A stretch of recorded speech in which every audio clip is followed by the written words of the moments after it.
दोस्तों बहुत बहुत स्वागत है हमारे YouTube channel general education zone पे। दोस्तों आज हम इस वीडियो में बात करेंगे BSF head constable ministerial SI steno के एग्ज़ाम के रिगार्डिंग रीजनिंग के क्वेश्चन से रिलेटेड सवालों का जवाब हम करेंगे, जो आने वाले एग्ज़ाम के लिए बेहद ही महत्वपूर्ण है। और पूरा मॉडल सेट जो है एग्ज़ाम पैटर्न पे आधारित है, जो अभी नया एग्ज़ाम पैटर्न बनाया गया है इस एग्ज़ाम के लिए।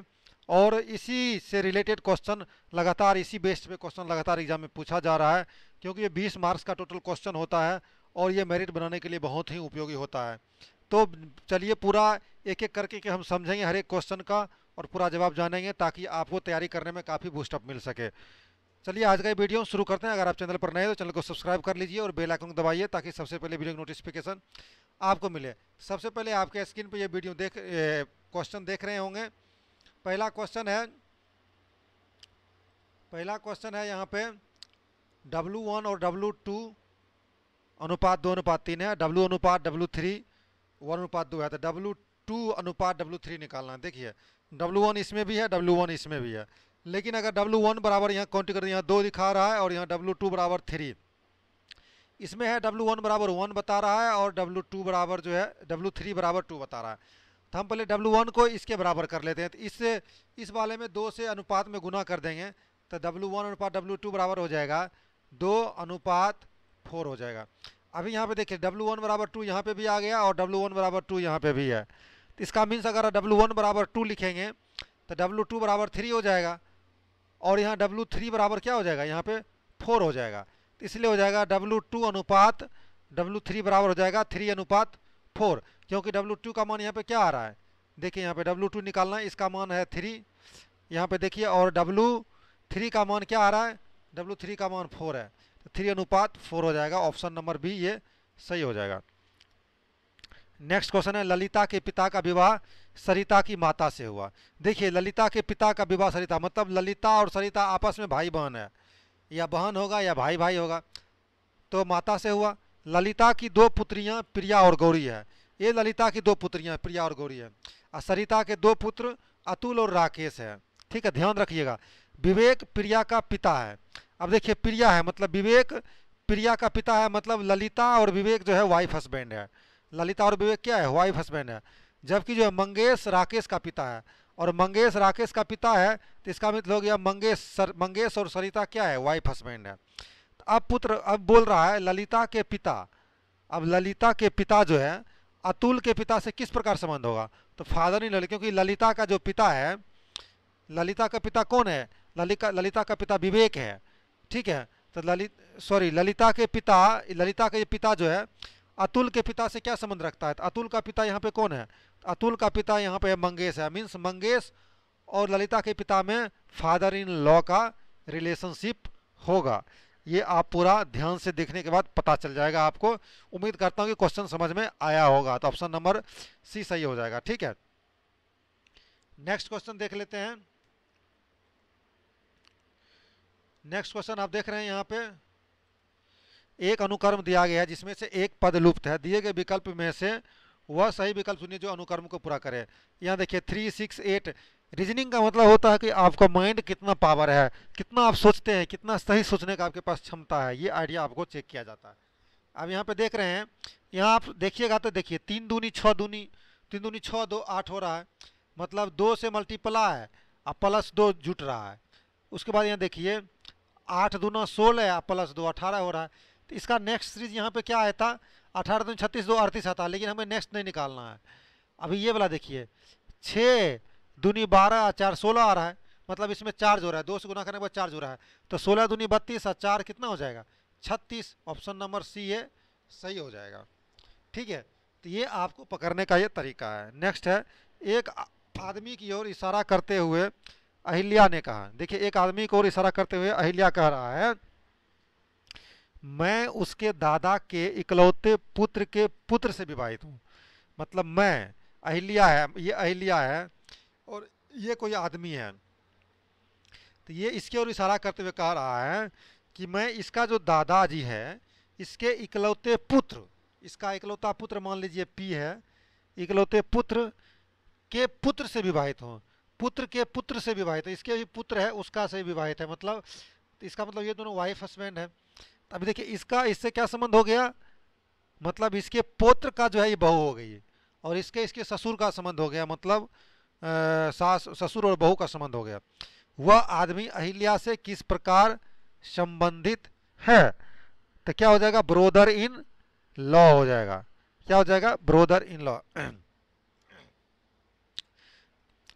समझ गए? एक बार और बता देता हूँ। एक आदमी की ओर इशारा करते हुए अहिल्या ने कहा, मैं इसके दादा के इकलौते पुत्र, इसका जो दादा है, मान लीजिए इसका दादा है, इसका दादा कौन है, ये पी है, इसका दादा क्या है, पी है, इसके दादा के इकलौते पुत्र के पुत्र से विवाहित हूँ, पुत्र के पुत्र से विवाहित हूँ। मीन्स ये पी का जो है, इसका जो है ये दादा हो गया, ठीक है। वह आदमी अहिल्या से किस प्रकार संबंधित है, ब्रोदर इन लॉ से संबंधित होगा। समझ रहे हैं बात? नेक्स्ट क्वेश्चन है, नेक्स्ट क्वेश्चन आपके स्क्रीन पे भी आएगा। 5वां क्वेश्चन है,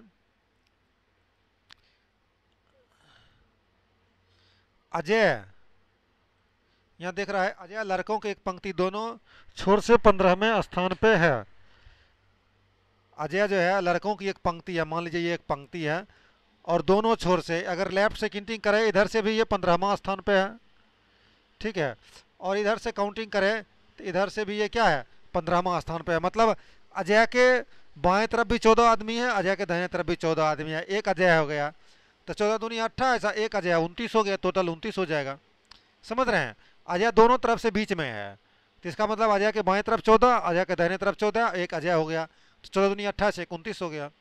अब इसका देखिए इस किसके समतुल्य है, 0.003। देखिए पॉइंट उतारिएगा, यहाँ पे पॉइंट इसको उड़ाइएगा तो यहाँ पे आ जाएगा 1000, ठीक है। तो इसका मीन्स क्या होगा, इसका मीन्स होगा ये जो है 0.3% से संबंधित है। किससे संबंधित हो जाएगा, देखिए 0.3% नहीं होगा, क्योंकि 0.3% को आप कीजिएगा तो 3.3% मतलब हो गया 3/100, और ये पॉइंट उतारिएगा तो कितना हो जाएगा, 1000। तो यहाँ पे कितना हो जाएगा, आप यहाँ पे देखिए दशमलव उतारिएगा 10 हो जाएगा, प्रतिशत का मतलब होता है 100, तो इस पे और ये 2 को शून्य हो जाएगा, तो ऑप्शन नंबर बी इसका सही आंसर हो जाएगा, ठीक है। नेक्स्ट देखिए, दिए गए विकल्प में से संबंधित शब्द को चुनिए। अब इसको इस प्रकार के प्रैक्टिस करने की आपको बहुत ही जरूरत है, और अल्फाबेटिकल आपको याद होना बहुत ही जरूरी है। देखिए डी के बाद उल्टा चल रहा है, यहाँ डी के बाद ई एफ एक गैप चल रहा है, जे के बाद के और एल एक गैप चल रहा है, सेम उसी प्रकार यहाँ से सीरीज बनाइए। देखिए सी के बाद डी गैप हो रहा है, ई आ रहा है, तो ये सी के बाद ई मिल गया, आई के बाद जे गैप हो रहा है, के आ रहा है, के मिल गया, ओ के बाद पी गैप हो रहा है और क्यू मिल गया यहाँ पे, यू के बाद भी डब्ल्यू मिल गया। इसका मतलब ए ऑप्शन सही है, खट सनी पकड़ा गया। अगर फर्स्ट सीरीज यहाँ पे अगर आप ये पकड़ लेते हैं तुरंत ये पकड़ा जाएगा, ठीक है। नेक्स्ट क्वेश्चन है, नेक्स्ट क्वेश्चन है, दिए गए विकल्प में से संबंधित शब्द को चुनिए।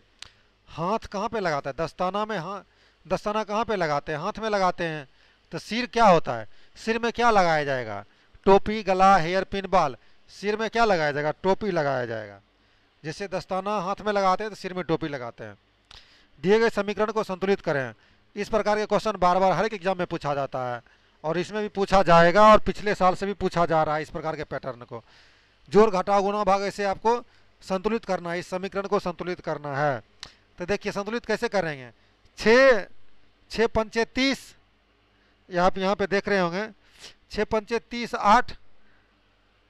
अभी यहाँ पे देख, अभी माइनस वाला जोड़िएगा, देखिए 6 में 5 गया, तो सबसे पहले आपको पता होना चाहिए कि भाग का क्रिया होता है, उसके बाद किसका क्रिया होता है, गुना का, उसके पहले होता है का, उसके बाद क्या होता है, भाग का, उसके बाद गुना का। बोर्ड मास का फॉर्मूला आपको याद होना चाहिए। तो इसमें आप अगर ये पूरा समीकरण को अगर आप हल करते हैं, तो जैसे अगर बी को लगाते हैं, ठीक है, तो अगर यहाँ बी को लगाते हैं तो ये सही हो जाएगा। 6 में 5 गया तो 1, लेकिन आप इस समीकरण को पूरा लगाइए, भाग पहले कीजिए।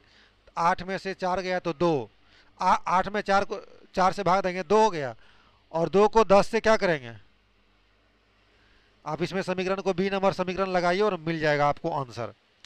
नेक्स्ट है यदि मादा गेस्टर को कूट भाषा में इतना लिखा जाए तो मद्रास को किस, देखिए इस प्रकार के क्वेश्चन अगर है तो इसका मतलब हो गया एम को 4 लिखा जा रहा है, ए को जो है 7 लिखा जा रहा है, डी को जो है 2 लिखा जा रहा है, क्योंकि इसमें भी जितना लेटर है उतना ही यहाँ पे नंबर है। इसलिए आपको कुछ सोचने की ज़रूरत नहीं है। जिस प्रकार मद्रास को भी एम है, एम का मतलब हो गया 4, ए का मतलब हो गया 7, सेम उसी प्रकार हर एक जो यहाँ पे कैपिटल अल्फ़ाबेटिकल दिया गया उसका यहाँ पे नंबर लिखा है, उसका आप नंबर बैठा दीजिए। नंबर बैठाने के बाद आपको जो है कौन सा आंसर हो जाएगा, 472079 वाला हो जाएगा। ऑप्शन नंबर डी ये सही हो जाएगा। नेक्स्ट क्वेश्चन है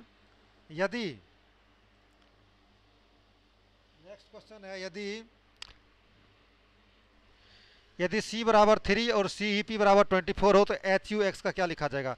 आप यहाँ C अल्फा ABCD में जो है C तीसरे नंबर पे आता है और C देखिए ये 3 नंबर पे आता है। E कितने नंबर पे आ जाता है, E जो है E कितने नंबर पे आता है, E आता है 5 नंबर पे।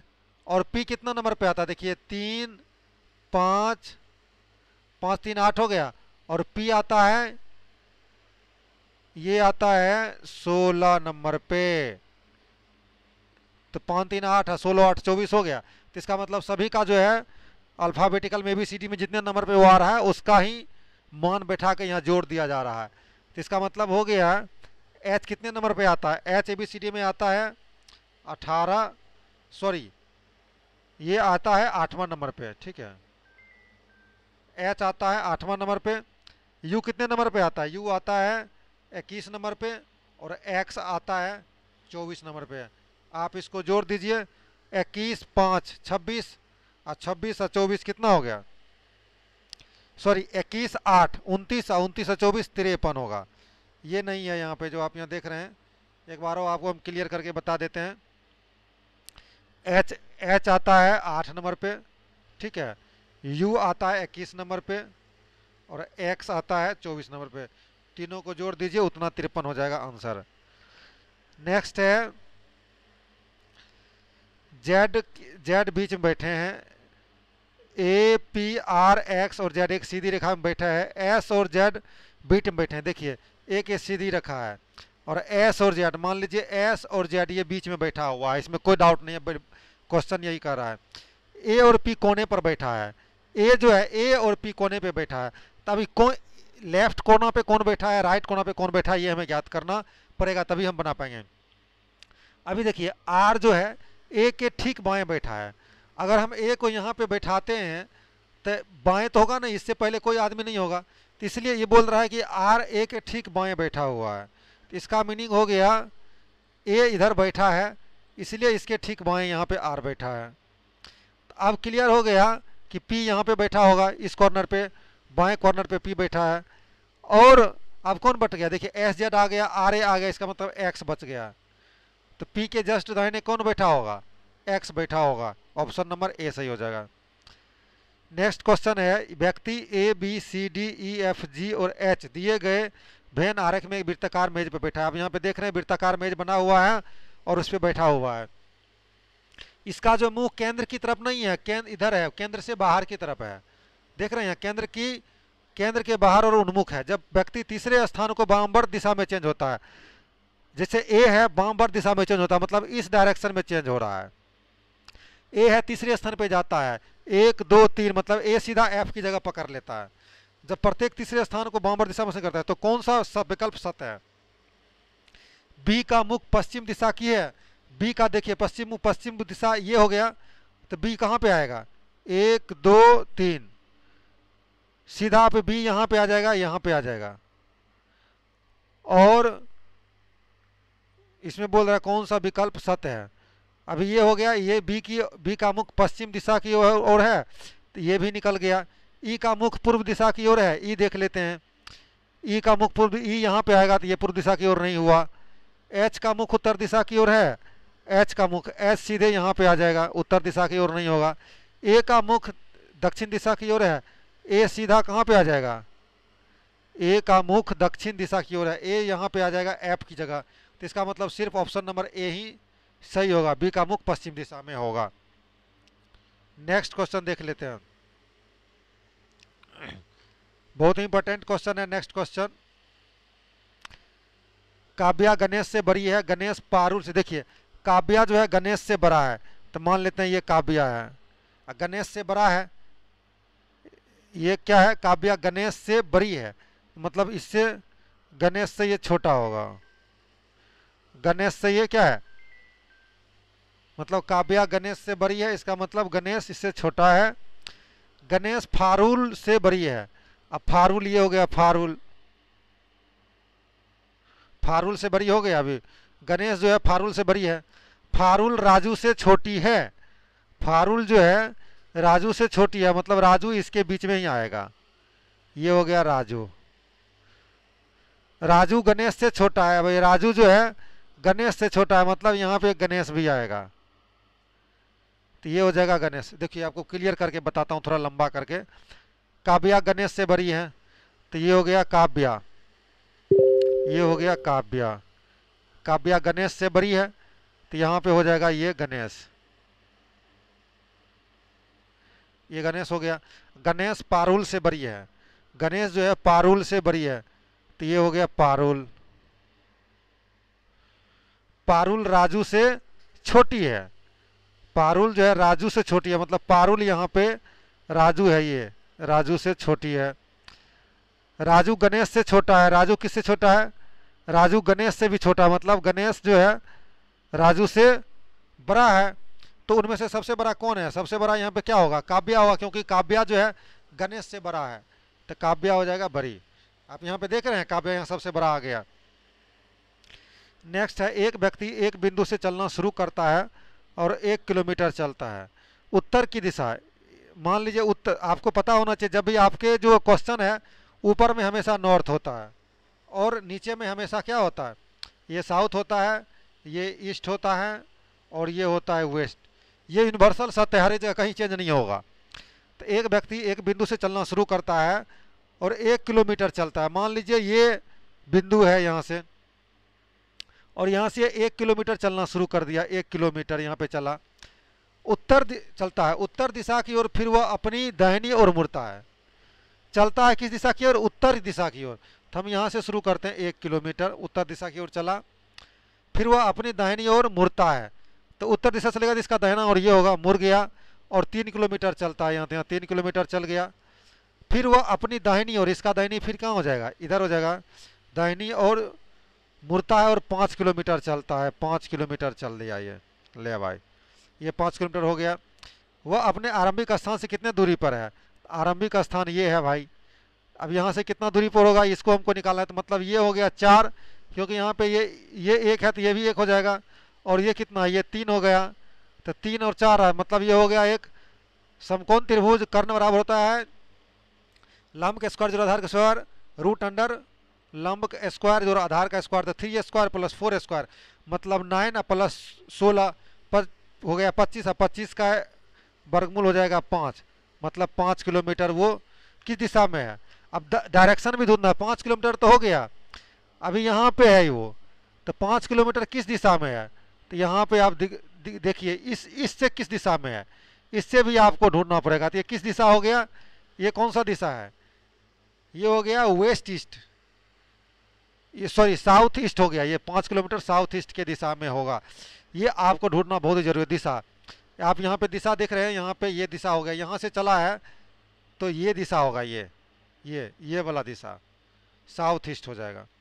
ठीक है, तो बहुत ही इंपॉर्टेंट क्वेश्चन था, उम्मीद करता हूँ कि आपको पूरा समझ में आया होगा। अगर कोई दिक्कत होती है तो कमेंट बॉक्स में लिख सकते हैं।